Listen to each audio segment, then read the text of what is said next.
샬롬 6월 24일 수요일 하나님 나라를 시작하는 말씀 묵상 시간입니다. 하나님께서 오늘 우리에게 주시는 말씀은 고린도전서 15장 1절에서 11절까지의 말씀인데요. 우리 교회 해외에 거주 성도님이신 김민재 집사님께서 말씀을 봉독해 주시겠습니다. 하나님의 말씀을 경청하십시오. 형제들아, 내가 너희에게 전한 복음을 너희에게 알게 하노니 이는 너희가 받은 것이요 또 그 가운데 선 것이라. 너희가 만일 내가 전한 그 말을 굳게 지키고 헛되이 믿지 아니하였으면 그로 말미암아 구원을 받으리라. 내가 받은 것을 먼저 너희에게 전하였노니 이는 성경대로 그리스도께서 우리 죄를 위하여 죽으시고 장사 지낸 바 되셨다가 성경대로 사흘 만에 다시 살아나사 게바에게 보이시고 후에 12 제자에게와 그 후에 500여 형제에게 일시에 보이셨나니 그 중에 지금까지 대다수는 살아있고 어떤 사람은 잠들었으며 그 후에 야고보에게 보이셨으며 그 후에 모든 사도에게와 맨 나중에 만삭되지 못하여 난 자 같은 내게도 보이셨느니라. 나는 사도 중에 가장 작은 자라. 나는 하나님의 교회를 박해하였으므로 사도라 칭함 받기를 감당하지 못할 자니라. 그러나 내가 나된 것은 하나님의 은혜로 된 것이니 내게 주신 그의 은혜가 헛되지 아니하여 내가 모든 사도보다 더 많이 수고하였으나 내가 한 것이 아니요 오직 나와 함께 하신 하나님의 은혜로라. 그러므로 나나 그들이나 이같이 전파하매 너희도 이같이 믿었느니라. 아멘.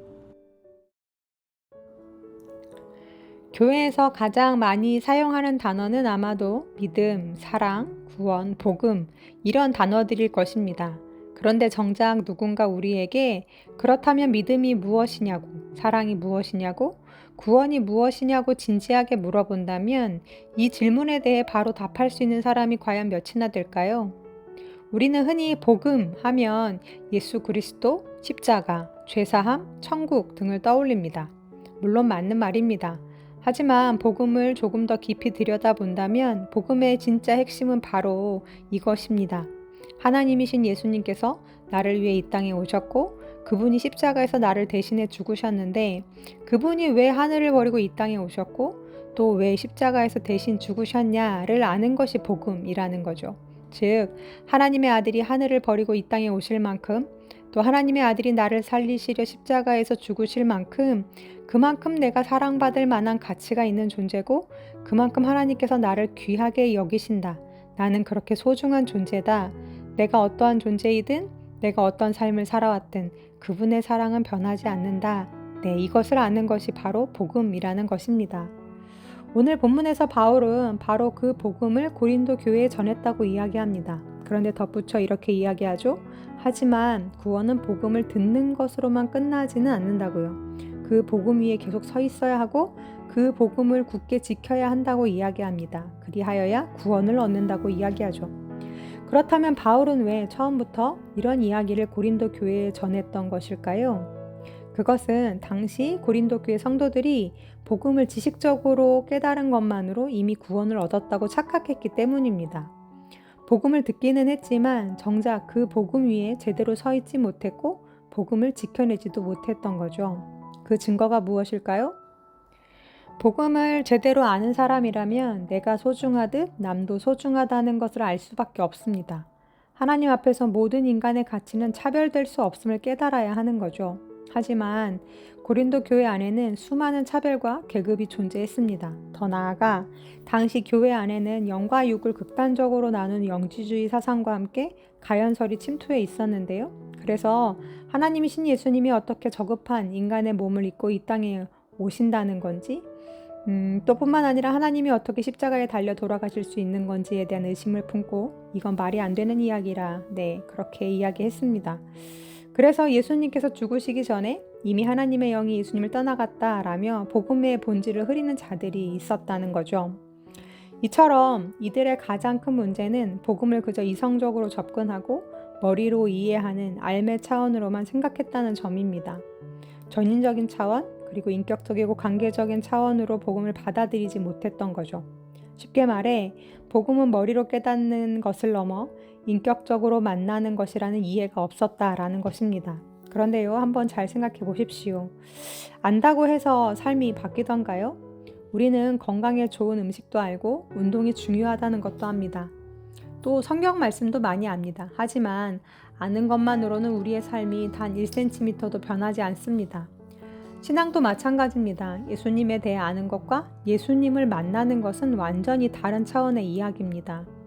오늘 본문에서 바울은 부활하신 예수님을 만난 사람들의 이름을 쭉 나열합니다. 게바에게 보이셨고 12제자에게 500여 형제에게 야고보에게 모든 사도에게 그리고 마지막에는 만삭되지 못하여 난 자 같은 자신에게도 보이셨다고 고백하죠. 이것은 단순히 부활 소식을 귀로 들어서 알았다라는 뜻이 아닙니다. 부활하신 예수님을 직접 만났다라는 증언입니다. 그들이 목숨을 걸고 끝까지 복음을 붙들 수 있었던 비결이 바로 여기 있습니다. 사람은 자기가 직접 만나고 경험한 것을 결코 부인할 수 없기 때문입니다. 그래서 믿음을 지속하는 힘은 지식이 아니라 만남입니다. 8절부터 10절에 보면 예수님을 만났던 바울 역시도 자기 자신을 이렇게 소개하죠. 나는 사도 중에 가장 작은 자라 교회를 박해하였으므로 사도라 칭함받기를 감당하지 못할 자니라. 네, 바울은 하나님과의 관계 안에서 자신을 너무나도 잘 알고 있었습니다. 이런 자격이 안 되는 자를, 나 같은 죄인을 예수님께서 직접 찾아오셨고 선택하신 거죠. 그래서 바울은 이렇게 고백합니다. 나의 나 된 것은 하나님의 은혜로 된 것이라고요. 바울은 복음을 머리로만 아는 사람이 아니었습니다. 복음의 주인이신 예수님을 만난 사람이었죠. 그리고 그 은혜 위에 날마다 서 있는 사람이었습니다. 그러했기에 그는 복음을 지킬 수 있었고 목숨을 바쳐서 전할 수 있었으며 어떤 고난도 참아내고 끝까지 믿음의 길을 걸어갈 수 있었습니다. 마치 마태복음 20장에 나오는 포도원의 맨 마지막에 들어온 품꾼이 생각이 났는데요. 자기는 다른 일꾼들과 비교해 볼 때 자격도 안 되고 능력도 안 되는데 아무 공로 없고 아무 능력 없는 자기에게도 일할 기회를 주고 똑같이 한 데나리온을 쥐어준 그 주인의 은혜가 너무너무 감사해서 남은 짧은 시간 동안 정말 최선을 다해 그 은혜를 갚는 마음으로 땀 흘려 일했던 그 품꾼이 생각이 나더라고요. 그 품꾼의 마음이 바로 바울의 마음이 아니었을까 싶습니다. 그 은혜를 아는 사람은 복음을 의무로 붙드는 것이 아니라 감사로 붙들게 됩니다. 사랑하는 우리 우신가족 여러분, 복음은 한 번 듣고 끝나는 것이 아닙니다. 이해를 했다고 끝나는 것이 아닙니다.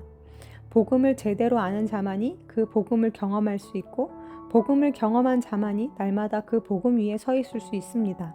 그리고 우리를 그 복음 위에 서 있게 하는 힘은 우리의 대단한 의지나 결단이 아니라 오직 하나님의 은혜입니다. 오늘도 나 같은 죄인을 찾아오시는 예수님, 오늘도 나를 사랑하신다고 어김없이 말씀해 주시는 그 예수님, 오늘도 나를 위해 십자가에 달리시는 예수님을 만나는 것입니다. 그 은혜를 기억하는 사람은 복음을 떠나지 않습니다. 그 은혜를 기억하고 오늘도 그 은혜에 감격하는 사람은 끝까지 복음 위에 서 있게 됩니다. 간절히 바라기는 오늘 하루도 주님의 사랑 안에서 그분과의 인격적인 만남 속에서 나를 향한 그분의 은혜를 깨달아 흔들려도 믿음 위에 서 있고 잘 보이지 않는 때에도 내 마음이 지칠 때에도 그 복음을 붙잡는 저와 여러분이 되시기를 간절히 기도합니다. 아멘. 함께 기도하시겠습니다. 하나님, 우리가 복음을 제대로 알기를 원합니다. 또한 내가 알고 있는 복음을 살아내기를 원합니다. 그러려면 내 삶 속에서 주님을 만나야 됩니다. 그 만남 속에 항상 머물러 있어야 합니다.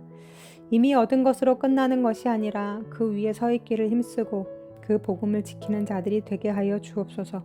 결국 크신 하나님 앞에서 내가 얼마나 작은 자인지를 깨닫고 선하신 하나님 앞에서 내가 얼마나 추악한 죄인인지를 깨닫게 하셔서 오늘도 나에게 임하는 하나님의 이 말도 안 되는 은혜가 우리 삶을, 우리의 믿음을 이끌어가게 하여 주옵소서.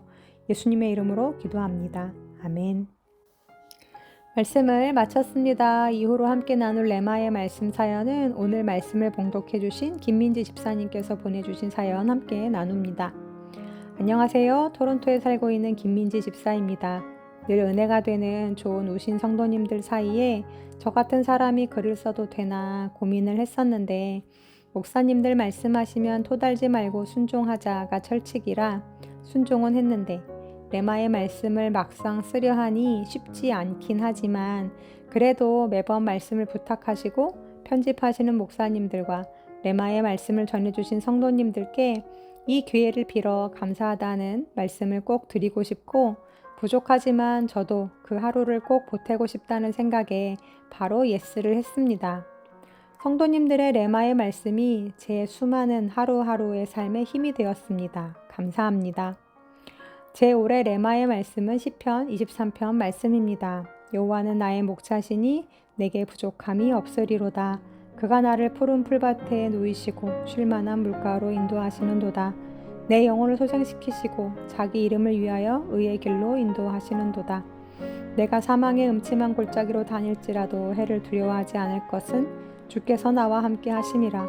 주의 지팡이여 막대기가 나를 안위하시나이다. 주께서 내 원수의 목전에서 내게 상을 차려주시고 기름을 내 머리에 부으셨으니 내 잔이 넘치나이다. 내 평생의 여호와의 선하심과 인자하심이 반드시 나를 따르리니 내가 여호와의 집에 영원히 살리로다. 하나님, 제 목자 맞으시죠? 전 늘 부족해요.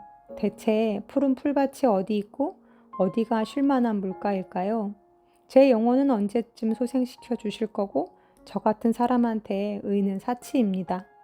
온통 사망의 음침한 골짜기입니다. 저는 하나님께 영광을 돌리기는 글렀습니다. 원수의 목전에서 보란듯이 차려주시는 그 상, 저도 기회가 오기는 할까요? 내 평생에 선하심도 인자하심도 보이지가 않는데 어디에 살지도 모르겠어요. 일일이 조목조목 말대답을 하며 성경이 딴 사람들 소리라고 생각했습니다. 남의 소리. 그냥 읽으라니 읽는데. 애들은 저렇게 착한데 잘해주실 거죠? 하면서 왜 남들은 쉽게 가는 길, 저는 맨날 왜 이렇게 멀리 돌아가야 할까요? 하면서 복잡한 감정으로 말씀을 바라보곤 했습니다. 13년 전 올 수밖에 없던 나름의 이유로 캐나다에 오게 되었는데 외롭게 시간을 보낸 것 같아요. 힘들고 지치는 일이 참 많았습니다. 나도 살기 바쁜데 아이들은 교회 가면 그저 믿음이 자라는 줄 알았습니다. 광성교회 교육부는 정말 끝내주는 곳이었습니다. 저같이 뭣도 모르는 믿음 없는 엄마한테는 딱이었죠.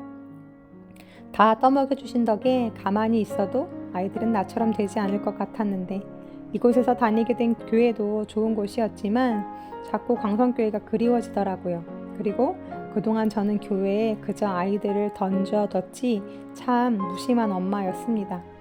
그리고 하나 더, 좋은 교회라고 교회를 자랑했지만 한 번도 저는 좋은 성도였던 적이 없다는 걸 문득 깨닫게 되었습니다. 어쩌면 당연한 건데도 막상 좋은 교회에는 좋은 성도가 있는데 좋은 교회에 나쁜 성도가 있으면 교회가 결국 나빠지겠구나 생각이 들었는데 몇 년이 지나니 정말 그나마 가지고 있던 겨자씨만한 믿음이 다 없어지고 나니 제 삶은 더 힘들어지고 괴롭고 절망만 가득했습니다. 이게 교회가 바뀌어야 되는 문제가 아닌 것 같았습니다. 좋은 목사님을 옆에 끼고 있다고 되는 문제도 아니었고요. 말씀을 읽어도 잘 모르니까 저는 시간을 들이기로 결심했습니다. 매일 같은 시간 눈이 오나 비가 오나 제가 눈 뜨는 그 시간에 말씀을 몇 줄이라도 읽고 하나님한테 할 말 있으면 하자, 부탁할 거 있으면 하고 억울한 거 있으면 털고 읽을 거 있으면 읽자, 뭐 하나님도 답답하시면 한마디 하시겠지 하면서 아침마다 8년째 말씀을 마주합니다. 수많은 레마의 말씀을 만났습니다. 하지만 하도 많이 까먹어서 그때 그 말씀 좋았는데 뭐더라? 하지만 요즘의 레마의 말씀은 시편 23편입니다. 어느 목사님이 답답하다는지 말씀하시더라고요. 6절밖에 되지 않는 이 생명의 말씀을 왜 읽지 않느냐고요. 여기에 답이 있다고 하시길래 2026년 한 해 목표로 아침에 시편 23편을 읽고 시작하기로 하고 실천하고 있습니다. 예전에 그렇게 따박따박 했던 말대답들이 이제 조금씩 부끄러워집니다. 특히 원수의 목전에서 상을 차려주시는 그 대목은 야 봐라, 나 이렇게 잘 되었다가 아니라 힘든 순간 다 두고 내게 오라며 하나님이 부르시는 것 같더라고요. 이리 와봐, 나랑 한 끼 먹어. 화살이 슝슝 날아다녀도 일단 나한테 와봐라 하시고 따뜻한 집밥을 차려주시며 눈물 글썽한데 어깨를 툭툭 쳐주시며 일단 밥 먹자고 하시는 그 장면이라고. 그 서사가 오늘도 시험 드는 매 순간 저를 부르시는 하나님의 손길 같습니다. 보란듯이 잘난 척이라도 하고 싶은 가시 많은 저를 부르시면서 내가 있잖아 해주시는 그분이 점점 알아집니다. 투정 많고 성질 급한 저에게는 매 순간이 시험이고 좌절이고 불만투성이지만 매 순간 붙들어 주시는 하나님 말씀이 저와 저희 가족을 살리는 생명의 말씀임을 고백합니다. 네, 이렇게 귀한 사연 보내와 주셨습니다. 집사님 글을 읽다 보니 참 막막하고 치열했던 이민사회에서 그동안 참 외롭고 힘들었지만 그 시간 동안 그간 귀로만 들었던 하나님을 직접 눈으로 보고 만나고 계셨구나. 그곳이 어쩌면 사망의 음침한 골짜기가 아니라 푸른 초장일 수 있겠구나. 하나님은 그리로 집사님을 이끄셨던 거구나 라는 걸 생각해 보게 됐습니다. 앞으로도 그 길 아주 가까이에서 함께 하시며 레마의 말씀으로 찾아오시고 가장 좋은 길로 인도해 가실 그 하나님과 함께 골짜기 속에서도 초장을 누리며 경험하는 우리 집사님과 집사님 가정 되시길 기도하고 응원하겠습니다. 그럼 집사님께서 추천해 주신 찬양 들으시면서 더 깊은 묵상 하시겠습니다.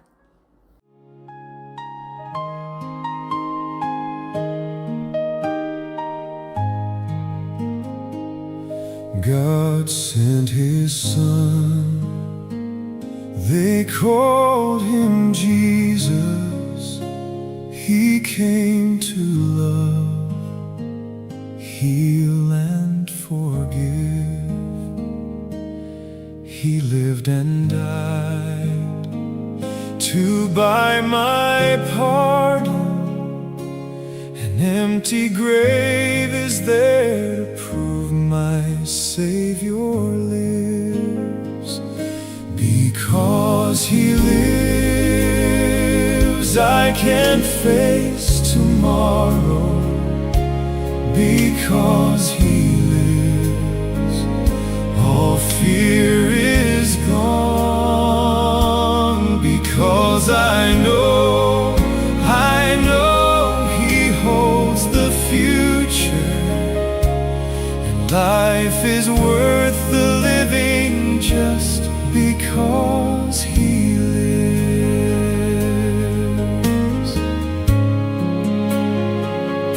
How sweet to hold a newborn baby and feel the pride and joy he gives. But greater still is that assurance